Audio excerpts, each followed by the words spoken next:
à vous deux. Je vous invite à rester là et à prendre des places confortables sur l'estrade. Alors, merci beaucoup, là encore, des démonstrations très éloquentes de toutes les possibilités et le point de vue, donc, d'industriels, de spécialistes de ce type d'application. Et j'invite les autres conférenciers de la matinée. Je vous en prie, M. Vanqui, Mme Lawrence, M. Roche, M. Chitilian.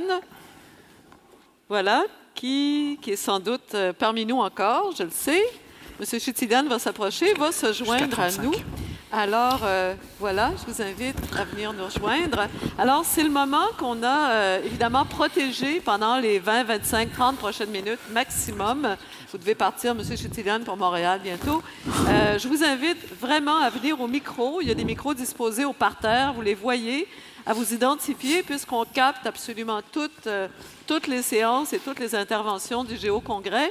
Et je vous invite à poser des questions précises, dans certains cas, à nos invités. Allez-y, ne vous gênez pas. Je peux peut-être lancer le bal. Est-ce qu'il y a des micros aussi au balcon? J'en vois peut-être. Enfin, bref, vous les voyez peut-être mieux que moi. Alors, je vais commencer vraiment, je vous invite à vous présenter, à en profiter. Vous avez l'occasion d'interroger des gens qui viennent, dans certains cas, de très, très loin pour éclairer tous ces propos-là. On entend depuis ce matin les propos évidemment des inventeurs, des inventions, des exemples qui viennent d'un peu partout, les politiques publiques, comment les décideurs utilisent et s'adaptent à tous ces... pour mieux gérer la vie des citoyens, au fond. Le point de vue d'industriels, de décideurs politiques, de chercheurs. Il y a peut-être un point de vue que j'aimerais, moi, incarner, c'est celui des citoyens. Alors, je vous écoute, je trouve ça absolument extraordinaire, mais en même temps, je me demande, comme citoyenne, qu'est-ce que je perds et qu'est-ce que je gagne dans tout ça? Je peux bien voir que le programme qui va me dire à partir du 15 novembre où sera la neige la mieux déblayée à Montréal, ça peut m'aider quand je vais à Montréal. Mais qu'est-ce que je vais perdre en autonomie, en vie privée et en capacité réelle d'intervenir dans ma société? Alors, je trouve que c'est une grande question, que c'est un enjeu éthique également. Alors, je ne sais pas qui veut peut-être y répondre. Monsieur Chitilian. Je pense que le citoyen a tout à gagner de devenir un agent de changement, de participer activement dans ces démarches. Toutes les démarches vont se faire en tout respect de la vie privée. Par contre, il y a un élément que je n'ai pas mentionné ici dans ma présentation et ultimement, dans tous les plans d'action qu'on va déployer, va être un ingrédient important. C'est, l'adhésion de la fonction publique, dans notre cas, dans cette stratégie. Et deuxièmement, c'est la gestion du changement. Donc, il faut éduquer, sensibiliser et accompagner le citoyen parce qu'un citoyen qui ne maîtrise pas et qui ne participe et qui n'adhère pas pleinement dans ces systèmes-là et dans ces stratégies-là, ultimement, c'est un constat d'échec. Oui. Et si je peux tracer rapidement le parallèle, il y a plusieurs années, des politiques ambitieuses en développement durable ont été développées dans différentes communautés. Et on regarde aujourd'hui avec les efforts incroyables qu'on a investis à sensibiliser, à éduquer, à accompagner le citoyen. Et encore, dans les taux de recyclage à Montréal, on est encore à 57 % après 26 ans. Donc, l'adhésion ne se fera pas de façon instantanée et on n'a pas la pensée magique à ce niveau-là. Parce qu'il ne suffira pas de consulter les citoyens pour arriver à créer une citoyenneté numérique, c'est-à-dire empêcher le fossé de se creuser entre individus numériquement cultivés et sociétés numériquement avancées et les autres. Alors, comment éviter de renforcer les inégalités entre les gens qui passeront à cette culture numérique et les autres? Et ce qui vaut des individus vaut des sociétés et des pays. Qui veut là-dessus intervenir rapidement, puis ensuite on va passer à votre question. Juste un mot rapide pour dire que, comme dans toute période de transition, je pense qu'il faut être conscient du fait qu'on ne pourra pas ne pas laisser sur le côté un certain nombre de personnes et qu'il faudra prendre des mesures pour les accompagner, les aider à passer cette transition, et sans trop d'espoir qu'elles y adhèrent complètement. L'histoire de l'humanité est truffée d'exemples comme celui-là. Et on est dans une mutation profonde de notre société. Je pense qu'il faut qu'on en soit conscient. Mais il y a un enjeu majeur, c'est l'éducation. Et c'est l'éducation de nos enfants, en particulier, et qui ne doit pas juste, et je vais terminer là-dessus, juste se limiter à leur apprendre à se servir d'un iPad ou de Facebook ou d'un ordinateur. C'est bien plus que ça, d'être un citoyen numérique. C'est d'avoir conscience de ce que c'est que de vivre dans un environnement dans lequel nos données flottent dans l'air, dans lequel notre géolocalisation est traquée à peu près tout le temps. Qu'est-ce que ça implique pour nos amis, pour nous, pour notre santé, pour notre capacité à prendre une assurance sans qu'on paye trop cher, etc. etc. Les enjeux sont majeurs et c'est chacun d'entre nous comme parents, évidemment avec nos enfants, et dans les écoles, dans les établissements d'enseignement, dans les universités, dans les villes qu'on doit Voilà pour se nos mobiliser. responsabilités à nous, mais pour les pays, je pense l'accessibilité de certains pays plus vulnérables économiquement, comment leur garantir, comment les accompagner dans ce procédé. Monsieur Vanke? Sorry, the translation back and forth, it's hard. I think one thing though, I think there's one thing to have a digitally literate individual and families, which is important, but I think also the question is of society, because, with the data that we can share, right now on your electric bill, you could probably see how you use electricity versus your neighbors. Do you use more or do you use less? Hopefully, if you see that you're using more, you'll cut back. That's okay now, but think that if that data is now shared with your insurance company, well, if you're using a lot more electricity, and they can see maybe on social media, something else, and they can combine it and say, well, potentially you're higher risk. Your insurance premiums go up because of your electricity usage. That begs a different question. That's not even at the level of the NSA Edward Snowden level of data, but that's already the data that we have now.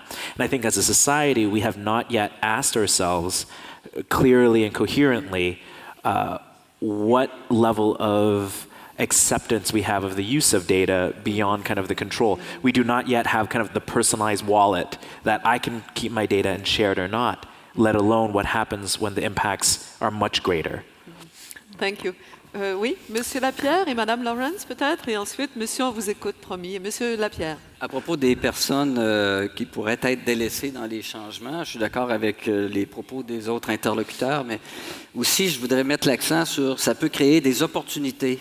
Par exemple, tout le monde est allé au courrier électronique, de moins en moins de courrier postal normal, de telle sorte que Post Canada a annoncé qu'il ne livrerait plus à chaque maison. Bien, il y a une opportunité pour une entreprise qui a été d'offrir le service de livraison à la maison pour les gens qu'on ne veut pas délaisser. Donc, si on regarde tous les autres aspects, je suis certain qu'il y a plein d'opportunités. On a plein de jeunes qui cherchent à partir des entreprises. Et s'ils sont smart puis ils voient ces opportunités-là, on peut arriver à quelque chose qui permet d'évoluer tout en étant capable de satisfaire. Voilà pour les familles, les individus, les entreprises, pour les sociétés, Madame Lawrence, pour les États, les pays. I'm not sure what you've just said, but I'll answer the question that I thought I was being asked. First of all, there's some interesting work that connects to your world, being done in the UK, showing that if we can move sort of a significant number of our citizens to the digital arena, it would be saving, the population about £1.7 billion a year. Yeah. And for the system themselves, interacting with public service will drop from being, I think it's about 21 Canadian dollars per transaction down to about 5. So there's a real driver to wish to do that. What's very interesting is I happen to live in a fairly average part of the UK, and we've managed to get our recycling rates up to 74% of the population. And how's that been done? It's very much about enabling, assisting people. If you can't recycle and get your bin out, then they'll come and help you. You only have to tell them. But at the same time, lots of pressure from young children and things being teaching them in the schools. And at the same time also, enabling the elderly with digital devices. I'm very familiar of residents where there are over 500 elderly people, all over 70. And what's so interesting is 85% of them are using iPads and other things, and they are so connected. But how's that happen? Because there are little seminars over a cup of tea to help them. So it's about helping those citizens to move forward. Voilà, donc les citoyens pourront avoir plus de pouvoir si on les accompagne peut-être dans cette transition. Monsieur, c'est à vous, s'il vous plaît. Bonjour. My name is Robin McLaren. I'm from the United Kingdom. I was hoping to say I was from Scotland today, but I think here in Quebec, you know how I feel. I have an unusual question for the panel. My question is about the impact of smart cities on citizens. Can smart cities be too smart? I have a romantic view of cities. I feel that people come from outside the city and they come to live in a city.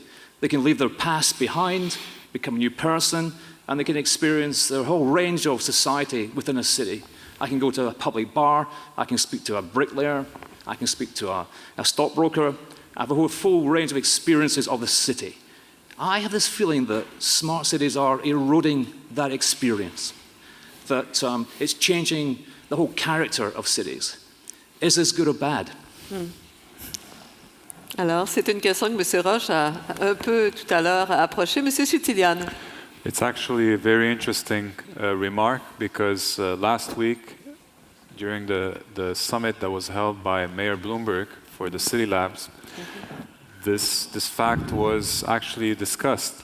And it was interesting to see leaders from the Asian cities, East Asian cities, who were on the forefront of the smart city blueprint. So basically the concept was developed in countries such as South Korea, Japan, and also Eastern Asia, China. And they realized that they basically took the human element out of the technology. Basically, it was only technology driven. And now they're trying to catch up by putting in place policies. And one thing that's interesting, the mayor of the city of Seoul, basically South Korea, is now developing a whole new shared economy policy. So what can we share to bring people back together? Because technology drove them away. So it's a very interesting observation. Merci. Est-ce que l'un d'entre vous aimerait ajouter un petit élément à cette question? Would you add something at this question? No? If not, we are? Okay. Mrs. Lawrence. A personal interaction. I've just recently been applying for a mortgage. And whereas the last time I applied for a mortgage, I provided information. They checked it up with credit rating companies and everything. Whereas this time, the 3 companies I went to all rang me with a very big query. They said, "We cannot find your social media presence." So as a result, we are puzzled. Who are And you? who was I? I just filled out a 22-page form with income and all of those things, but yet that was one of their key things, was trawling through social media profiles to see who I really was. And that's quite scary. Yeah, I would suggest that you switch to Canadian banks, and we have very streamlined policies to approve mortgages. Monsieur Vanke? I was approved by all 3, I hasten to add. Monsieur Vanke, briefly, please. You know, trained as an architect and an urban planner, I think this is one of the things that for the longest time, we've always chased technology with our cities. Cities are always behind, but that I think now that in a way it's flipping, that we're seeing new dynamics. And I think that goes back to the idea of imagination, which our cities are built upon, and that ultimately they're creations of humans and people. And I think as a society, you're seeing, you know, especially in the case of Seoul, that they're reforming at it, that they're trying to connect people back together. And I think for us, we have to find what our limits are.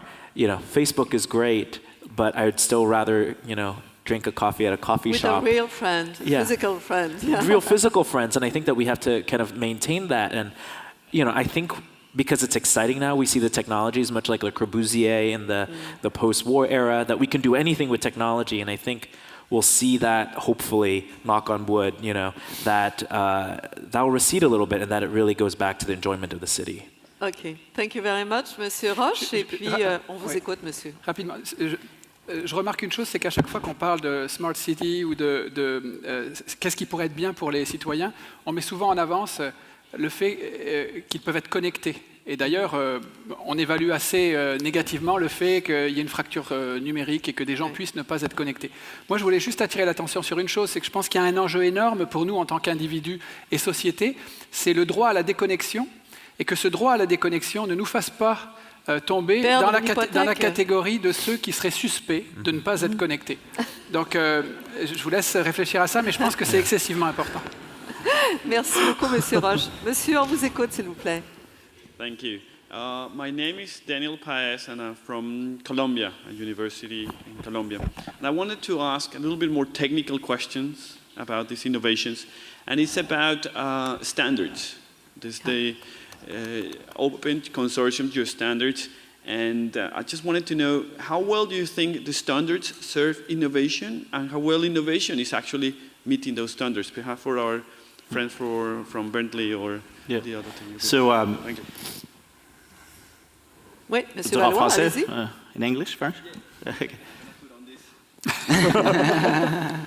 Donc, OGC se modernise beaucoup. On voit des initiatives comme le GeoPackage, qui aujourd'hui est un nouveau format de fichier qui permet l'échange de données, la création d'applications mobiles. Et tout ça a été développé dans un mode communautaire. Donc, plusieurs personnes se rassemblent et développent le concept.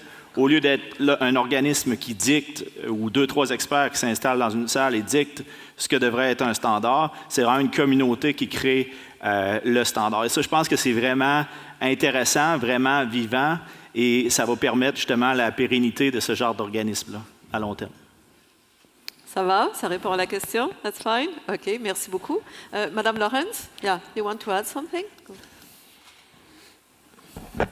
I just wanted to say I've been fortunate enough to be on the board of OGC, Open Geospatial Consortium, for probably about 10 plus years.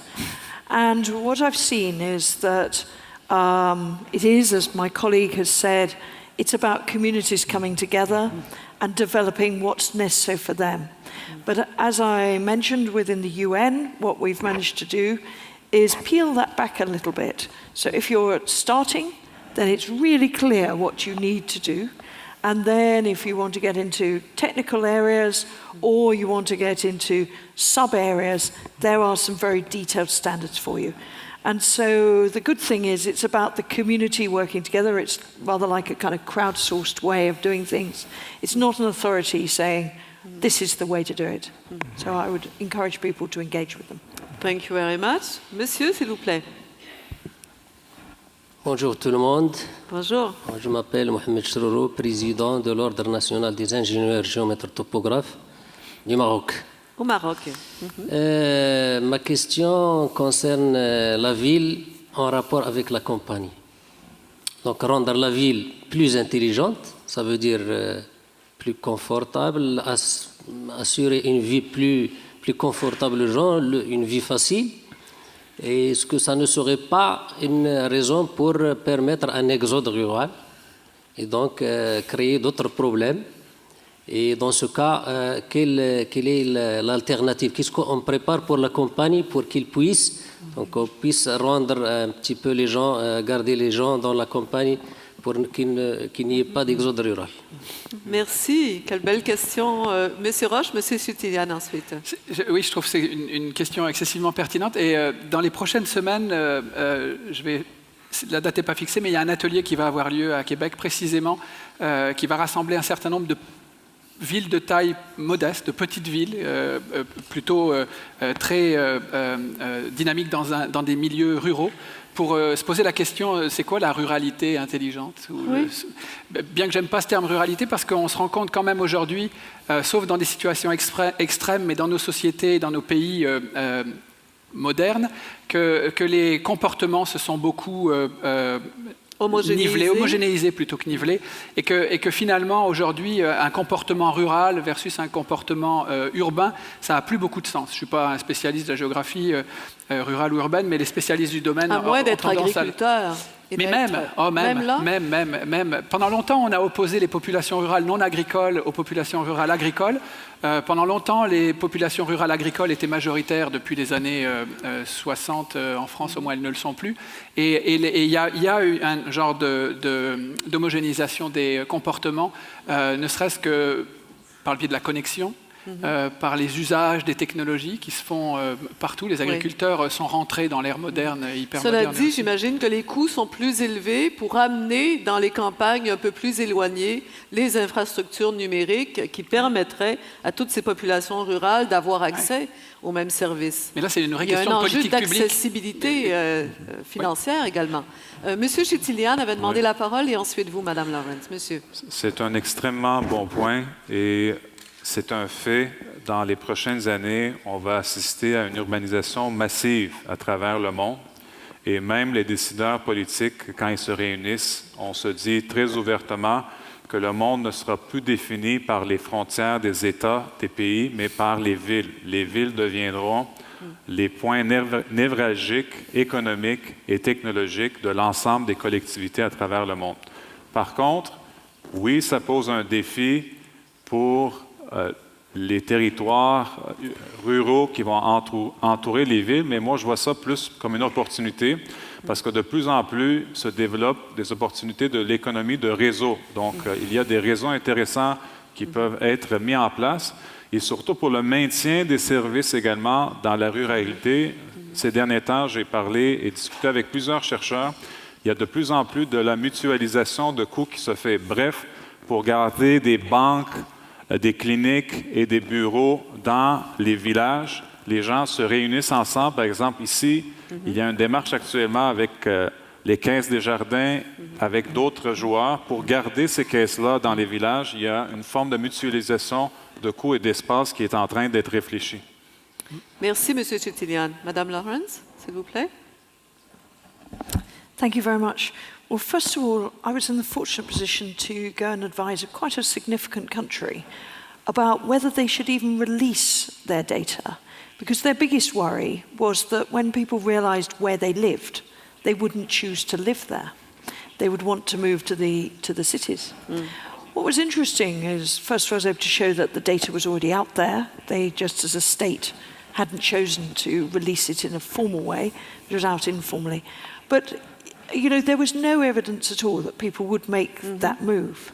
But what's also interesting is that certainly I'm seeing in many, many countries, by enabling the rural, it is with fast broadband, fast ways of working, it is leading to the innovation of services. It is taking cost out of delivery of utilities because so much more can be done smartly and so much can be repaired smartly. But also it's leading to innovation of people to set up their own businesses and many other areas. Thank you very much. Deux dernières questions, s'il vous plaît. Monsieur, que j'ai vu en premier. Madame, vous étiez peut-être là, écoutez. Je crois que Julien était là avant. Madame, allez-y, je vous en prie. Bonjour, mon nom c'est Julia Saldua. Moi, je suis citoyenne colombienne et canadienne aussi. Maintenant, je fais une maîtrise à l'Université Laval. Mon sujet de recherche, c'est les cadastres. Oui. Donc, les standardisations de l'information, l'accès à l'information, je remarque l'importance de standardiser, d'avoir l'accès, de partager comme communauté, comme propriété, entre pays, entre villes. Mais à quel point ça affecte les droits de propriété du citoyen. Et ça m'inquiète un peu pour mon sujet, que c'est le modèle cadastral qu'on utilise dans le monde. À quel point les droits de propriété, les droits des citoyens, cet horizon du Zénith d'Anadyr qu'on appelle sur les droits de propriété, peut être affecté et peut nous rendre vulnérables. Comment est-ce que vous pensez à la gouvernabilité de l'information, la souveraineté et ça? Et ça. Merci beaucoup. Alors, qu'adviendra-t-il du droit de propriété foncière, de la vulnérabilité peut-être de certaines populations? C'est ce que je comprends. Qui veut peut-être là-dessus réagir? Monsieur Vanke? Yeah. I think it's a double-edged sword. You know, you're right in that potentially it increases vulnerabilities. But I think on the other side, and I'm thinking in particular of a project that came from MIT doing low-cost balloon mapping, which we can say is not the smartest, but that for the first time it created maps of where people live, and by documenting it, they could actually create the first property map saying that this is where people live and that they've had claims over this land for at least a generation. So I think it's a double-edged sword, and I don't want to say that data is going to be always, for the better. It could be for the worse, but I think it depends on the society. But that I think the role of technology in that is trying to find the best solution for that context. I think it always depends on that place. And in the case of the project I just mentioned, data became powerful because there was no data that the population could even use to defend themselves. And in the end, they were able to actually go to the government and say they had land claims. But of course, you highlighted the alternatives as well. Merci, Monsieur Vanke. Et votre question sera la dernière, monsieur. Oui. Bonjour, je m'appelle Francis Roy, je suis professeur à l'Université Laval ici. Ma question, puis suite aux présentations que nous avons vues ce matin, et surtout l'allocution du ministre Arcan, on constate que les sociétés connectées ont un actif de données qu'ils accumulent depuis de nombreuses années. On souligne cette année le 250e anniversaire du Bureau de l'arpenteur général. Donc, au Québec, nous avons un actif de données, même ce ne sont pas des données qui ont été produites sous format numérique, c'est un actif en papier. Les archives sont très bien constituées. Alors, est-ce qu'il n'y a pas un risque qu'il y ait un nouveau clivage entre les pays développés riches en données et les pays en développement, les pays pauvres qui, eux, ne sont non connectés et qui disposent très peu d'actifs informationnels pour créer cette société de l'information au service des citoyens? Est-ce qu'il pourra y avoir un rattrapage de ces sociétés? Un rattrapage où le risque est que le clivage actuel soit beaucoup plus fort qu'il ne l'est aujourd'hui. C'est un peu la question de l'inégalité aussi que je voulais poser tout à l'heure. Madame Lawrence, oui? I think that's a very good question. And I think there's a lot of people who are working on that. Some of you will know that a few weeks ago, it was announced about the $1 billion map, which is the work that's going to happen with the World Bank and the UN and many other organizations to try and change the inequality that's happened in Africa, where the mining companies and other governments that are not African absolutely have the information, and then the locals do not have the information. At the same time, President Obama made an announcement only last week on a presidential decree that the 30-meter shuttle radar information is now available for Africa and will be available from the Eros Data Center and many others. So there are a lot of projects going on, but absolutely, I'm lucky enough to work in Africa and parts of the Middle East, where absolutely I see that data inequality, that certain organizations have it and certain don't. And I think we as a professional society have to work hard to make sure that the decision makers at global level and political level understand the power you can give a small community. As Anthony was saying, I've worked with some of the Indian tribes and others to help them with their land rights. And I'd commend the work that's been led by FIG and the World Bank on looking at how land registration can be done in alternative ways, because with only 28% or something in that region of people with definitive land registration in the world, we as a community have a huge job to do to stop that divide. Thank you very much, Mrs. Lawrence. Merci infiniment à vous six pour la grande qualité, la générosité de vos propos. Alors, je pense que le Géocongrès commence très bien. Bravo.